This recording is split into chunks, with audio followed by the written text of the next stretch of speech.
अपने ख्यालात का इजहार करें। जनाब फारूक अहमद कीम साहब, तालियों से इनका इस्तकबाल हो। मैं भी एक खेल से इनका इस्तकबाल करता हूँ। वफादारी वतन से हो यही इस्लाम कहता है, वफादारी वतन से हो यही इस्लाम कहता है।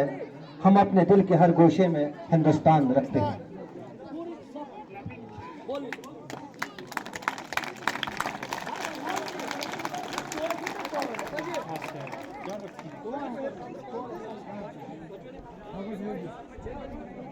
बिस्मिल्लाहिर्रहमानिर्रहीम। आज यहाँ हायर सेकेंडरी स्कूल पतनाजी में 77वें यौम आज़ादी के मौके पे हायर सेकेंडरी स्कूल के प्रिंसिपल मुबशर साहब, हायर सेकेंडरी स्कूल के वाइस प्रिंसिपल जुल्फ़कार साहब, हायर सेकेंडरी स्कूल के उसातिज़ा कराम, दूसरे स्कूलों से आए हुए उसातिज़ा कराम, PRIs मेंबर, मुख्तलिफ डिपार्टमेंट से आए हुए लोग, मुख्तलिफ इलाकों से आए हुए मेरे मोहतरम बुजुर्ग भाई और दोस्त, प्यारे तुलबा और तुलबात, इससे पहले कि मैं कुछ अपने ख्यालात पेश करूं, मेरी सबसे गुजारिश रहेगी, जो यहाँ स्टेज पे बैठे हैं और जो बच्चे हैं, सबसे गुजारिश रहेगी कि थोड़ा खामोशी इख्तियार करें। मैं आज इस मौके पे आप सब लोगों को इस आज़ादी के मौके पे, आज़ादी के यौम आज़ादी के दिन के मौके पर अपनी तरफ से दिल की उम्मीद गहराइयों से मुबारकबाद पेश करता हूं। ये जो आज हम यौम आज़ादी मनाने जा रहे हैं, आप सबको इल्म है कि 200 साल हमारा हिंदुस्तान बरतानवी हुकूमत के अंदर रहा और गुलामी की जंजीरों में रहा। हमारे देश हिंदुस्तान के लोगों ने गुलामी की जिंदगी 200 साल बसर की। उसके बाद हिंदुस्तान के कुछ महान लोग, पढ़े लिखे लोग, जिन्होंने ये ठान ली कि हम गुलामी की जंजीरों से बाहर आना चाहते हैं, हिंदू मुस्लिम सिख ईसाई सब मिलके उन्होंने आज़ादी का एक प्रोग्राम तय करके उसकी शुरुआत, हिंदुस्तान को आज़ाद करने के लिए शुरुआत की।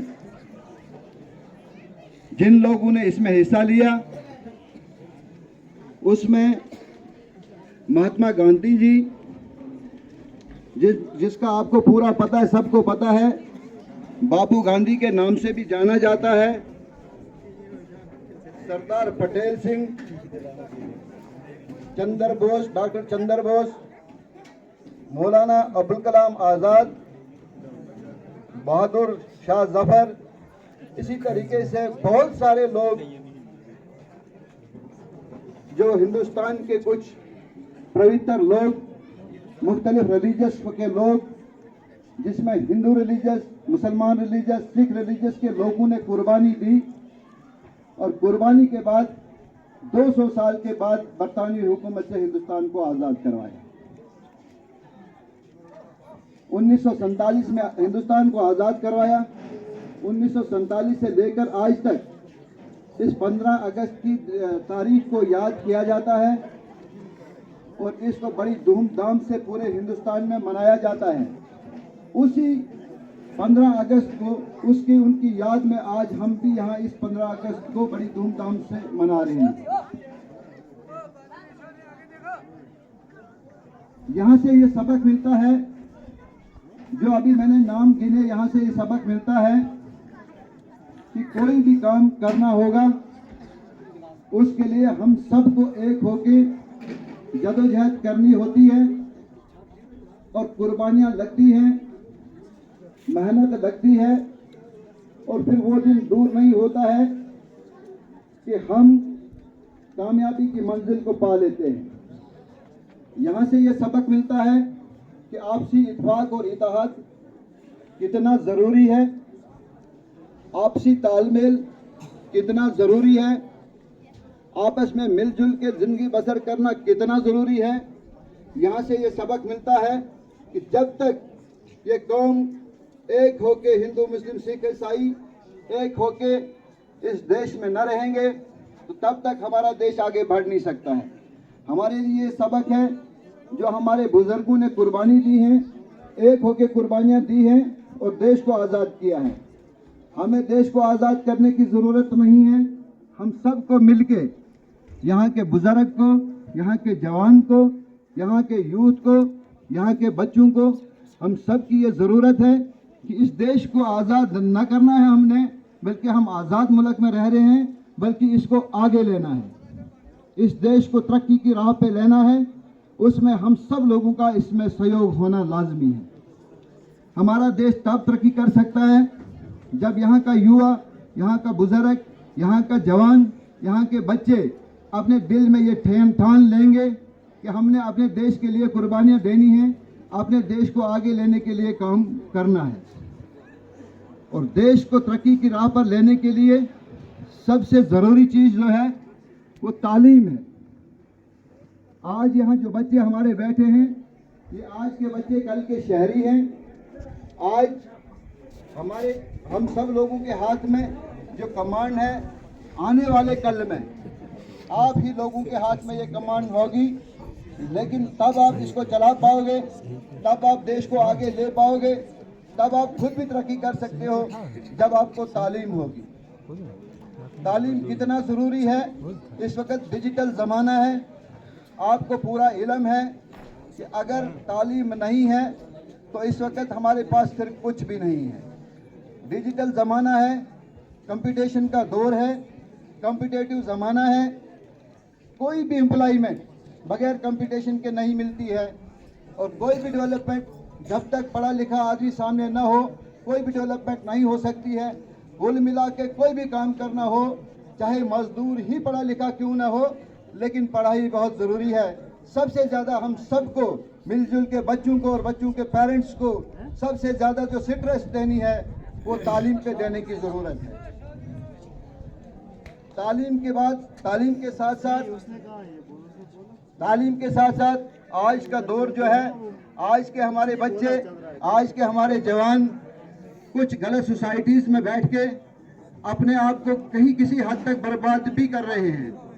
अगरचे हमारे इलाका बौंजा में ऐसी शिकायत अभी नहीं है, लेकिन पूरे देश में, जम्मू कश्मीर में, पूरे डिस्ट्रिक्ट में अगर देखा जाए तो हमारे जवान रास्ते से भटक चुके हैं, ड्रग्स का इस्तेमाल कर रहे हैं, गलत कामों का इस्तेमाल कर रहे हैं, जिससे सबसे पहले तो उनकी अपनी ज़िंदगी बर्बाद होगी, और ज़िंदगी बर्बाद होने के साथ साथ माहौल बर्बाद होगा, और माहौल बर्बाद होने के साथ साथ ये जो हम चाहते हैं देश को आगे लेने की जो बात कर रहे हैं, तो देश को भी हम बर्बाद कर सकते हैं। लिहाजा इन सब चीज़ों से हमने परहेज करना है, अपने आप को सीधे रास्ते पे चलाना है, अच्छी दिशा खुद लेनी है, और आगे पूरे माहौल को अच्छी दिशा देने की ज़रूरत है। यहाँ सबसे तालीम में एक अहम चीज़ जो है वो सफाई है। सफाई कितना ज़रूरी है, आधा इल्म है, सफाई आधा ईमान है, उसको भी साथ लेके चलना है। अगर हम अपने देश के वफादार हैं तो अपने देश को साफ़ सुथरा रखना है, और सफाई सुथराई के साथ साथ तालीम के साथ साथ डेवलपमेंट आती है। जब तालीम होगी, सफाई सुथराई होगी, जो हमारे प्रधानमंत्री का इस वक्त मिशन है स्वच्छ भारत, हर घर तालीम, हर घर तरक्की, हर घर मोहब्बत हिंदुस्तान के साथ, जब ये सारी चीज़ें हम में आएंगी तो हम डेवलपमेंट की तरफ बढ़ेंगे। जहाँ तक ताल्लुक डेवलपमेंट का है, मैं थोड़ा सा इस बात पे भी आ जाऊँ।